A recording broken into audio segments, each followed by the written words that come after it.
This is the Dodgers Postcast, your instant game reaction for the Los Angeles Dodgers, part of the Locked On Podcast Network. Your team every day.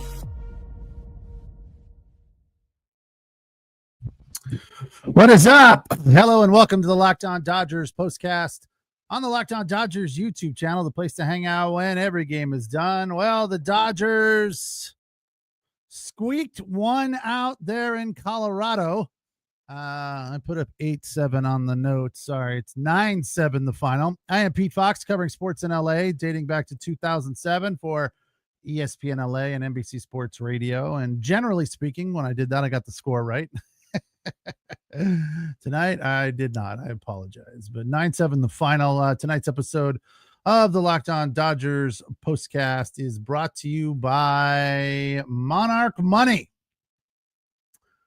Take control of your finances with Monarch Money. Use the code LOCKEDONMLB at monarchmoney.com for 50% off your first year. Again, 9-7 the final in Colorado.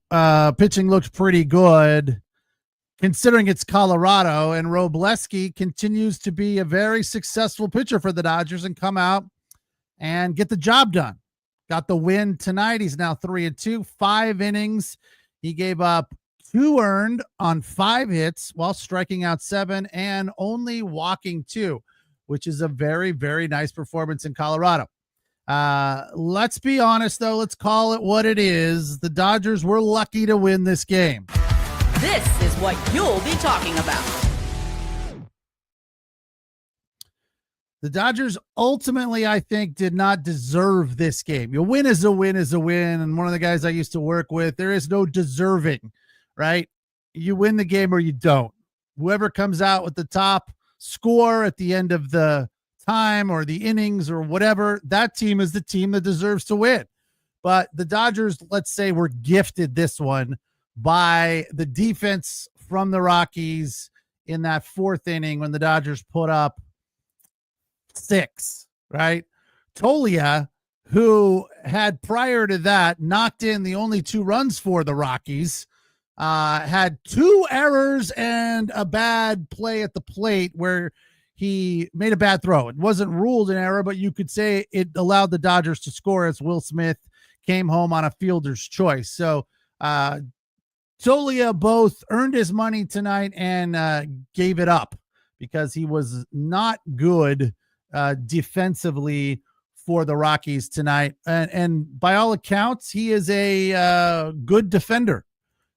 He's not a guy that's a liability out there. He's one of the, according to Eric Karros anyway, he's one of the better first basemen in Major League Baseball out there. So that was very, very helpful tonight for the Dodgers, but they definitely took advantage of it. Teoscar scored the first run with an RBI and a fielder's choice, and then Pages the fielder's choice to score Will Smith, and then Conforto 420 feet to right to score Muncy and Andy Pages. Time to reveal where the game was won or lost. It's the turning point. Yeah, Michael Conforto, a 2-hit night for him, a double and a home run, and the home run ultimately turned the tide for the Dodgers, got them on a roll. It wasn't ultimately the game-winning RBI, but it did put them up at that point 5-2. Then it went on to 6-2 with Mookie Betts' double in that 4th inning, and they would leave that frame up 4. Then in the 5th, the Rockies got another run back. Then in the top of the 6th, Shohei Ohtani, a 370-foot fly ball. It wasn't necessarily an Ohtani-esque shot, but it was a first pitch fastball up that got out of there. 373 feet to score Tommy Edman and himself and make it 8-3. And then the Rockies, 2 in the 7th, 2 in the 8th, and they got back into it to make it an 8-7 ball game. But Teo, with a little insurance in the 9th inning, scoring Max Muncy, who fisted one into right field. Max Muncy with a pair of hits. 6 Dodgers with 2 hits tonight. So that was really nice to see. This is the Locked On Player of the Game. So many to choose from. As I said, 6 Dodgers with 2 hits, but only one of them had 3 RBI. And I know how all of you love to hate Michael Conforto, but tonight he's our player of the game. Doesn't happen very often that he's even in the conversation of positivity, let alone player of the game. But 2 hits, 1 run scored, 3 RBIs, and a home run. His 5th of the season. Again, 420 feet on a knuckle curve, which up until that point, the Dodgers were fairly baffled on. Marquez had them kind of guessing, and Conforto was the first one to kind of figure out that pitch and square one up and make some solid contact. But tonight, with the performance from Conforto, he got the average up to 171, and the OPS almost to 600. Oh, so close. Almost to 600. Not quite. Tommy Edman, 1 for 4, 2 runs scored. Pajes, a pair of hits, 294. They showed an all-star voting stat that Pajes, I believe, is 7th at this point, which I guess is not quite not enough. So if you are a Dodger fan and you are somebody who votes for the all-star team, then and you're an Andy Pajes fan and believe he deserves to be there, go vote for him. If you have an email address, all you got to do is sign in, and you can vote up to 5 times per email address that you have. Seems kind of ridiculous. Why do we need that? Like 5 votes per person is fine. You shouldn't be able to keep registering email addresses. That's, the modern day equivalent of ballot box stuffing, and we don't need that. But Andy Pajes absolutely should be an all-star. Top 10 batting average in the National League, and the OPS 840 and some change. So he's having a heck of a season. And today, one of those base hits he had to right field was such a nice piece of hitting. Something I don't think we would have seen from him early in the season, but a ball, off speed pitch down and away. And he just threw his hands at it and poked it into right field, broke the bat and everything. And that's the new Andy Pajes, who can hit it from line to line. He's just all over the field today, or these days, with his hitting. Will Smith, 2 hits. Freddie Freeman, an offer, and his frustrations continue. The batting average still over 300 at 315. The OPS almost 900, just shy of 900. But frustration abounds for Freddie Freeman. He got on with one of those Tolia errors, but still just no idea where the swing is. We have no idea. He has no idea. And it's a big head scratching mystery. So hopefully he'll figure it out. I'm sure he will. I'm not terribly worried. But it's one of those things where you watch him and the frustration is so visibly etched on his face that you just kind of wish he could have a couple of days of freedom where he goes and just, goes 2 for 3 or 3 for 4 for 2 or 3 days in a row. And hope, as they mentioned during the game after Conforto went deep, Colorado gets a lot of people right. Hopefully it's Freddie. I don't think we would see any sort of ear-to-ear grin from Freddie Freeman if he had 2 or 3 hits, but he would feel better, especially if he squared him up. That's one of the things about Freddie that is a reality. Even though he might get a base hit, he might not feel good about that base hit. Like I didn't hit that good. Like when you're playing golf and you smack one down the fairway and you're like, yeah, but that's not what I was looking for. I know it turned out okay, but I didn't hit it square, right? Doesn't really matter ultimately in golf, as long as it's in the right place. Freddie, though, wants to hit him square, and he's just not doing it right now. As for Mookie, a pair of hits, 1 RBI, and Shohei, the home run, his 27th. He's now batting 289. Just the 1 hit. He had 2 RBI there today. But as far as the pitching, just really another fantastic bullpen day. I mean, it feels like it's a regularity. These guys are just getting used to the bullpen day. One other thing that I want to talk about is the Rocky fans. We'll do that after the break. I want to give them a hand.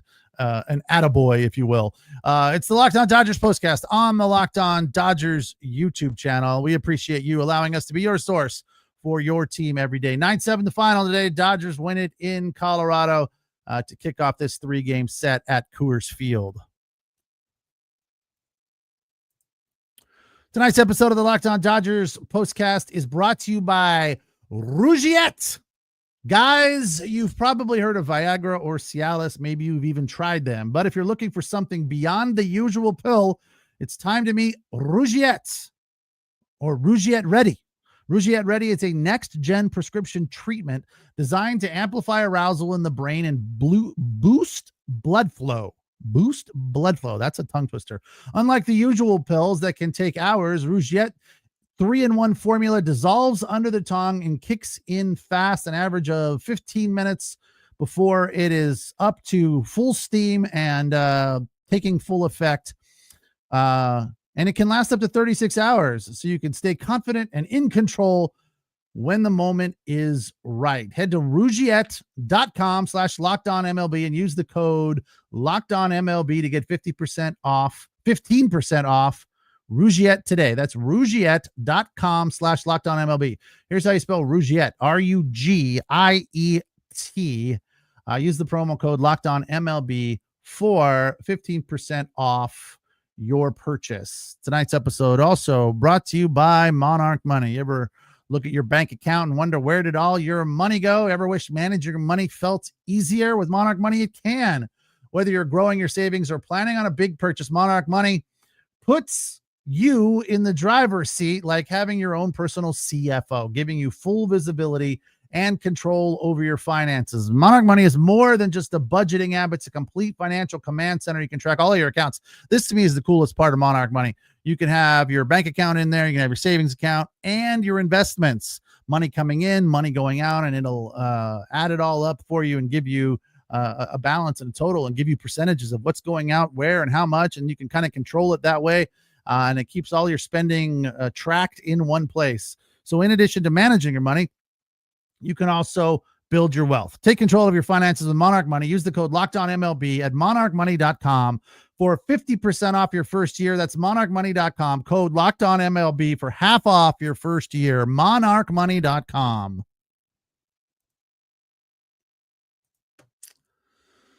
Locked On Dodgers postcast on the Locked On Dodgers YouTube channel, the place to hang out when every game is done. Jack Dreyer started, went 1, gave up 1 run on 2 hits. Then Robo came in for 5, 2 runs on 5 hits, 7 Ks for the win. Kirby Yates was the only one who was a little shaky, 2/3 of an inning, 1 run on 3 hits. Vesia finished that inning with a K. Then Banda, 2/3 of an inning. He gave up 3 runs on 2 hits. So I guess that would be shaky as well, but got out of it, kept the Dodgers on top. Then Tanner Scott, the 4-out save. That was nice to see. The home run that Tanner Scott, didn't he surrender a home run? I thought he did. No, that was Bonda that surrendered the home run. I thought somebody surrendered a home run. What am I thinking about? Oh, losing my mind. Sorry.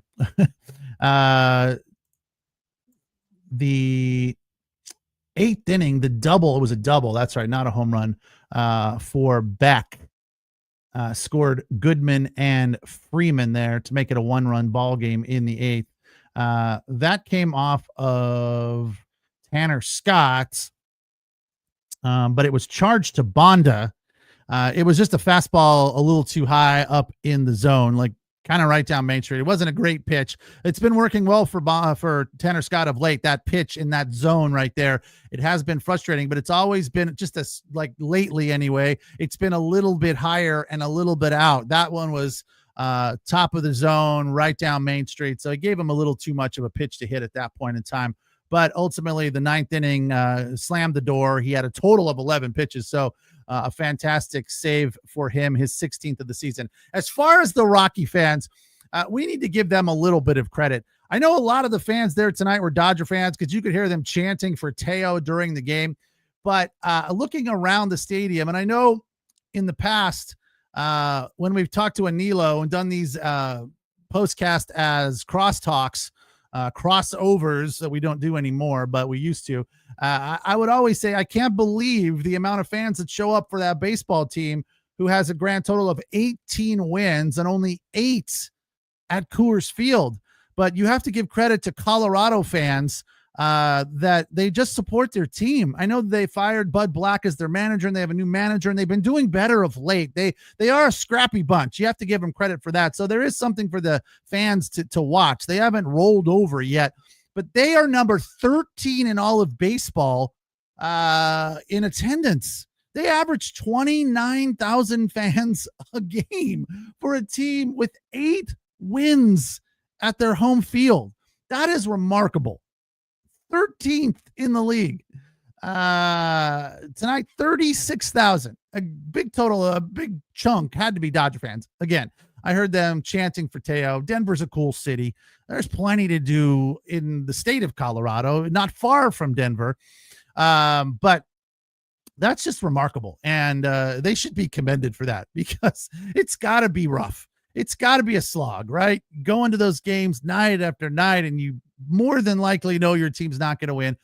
The fact of the matter is that, they score a lot of runs because it's Colorado, because it's the Mile High City, but they don't win a lot. And that has a lot to do with the pitching tonight. The defense was not helpful at all, specifically Tolia with the 2 errors. It's things like that, right? They jump out to a 2-0 lead, and then they just kind of unravel.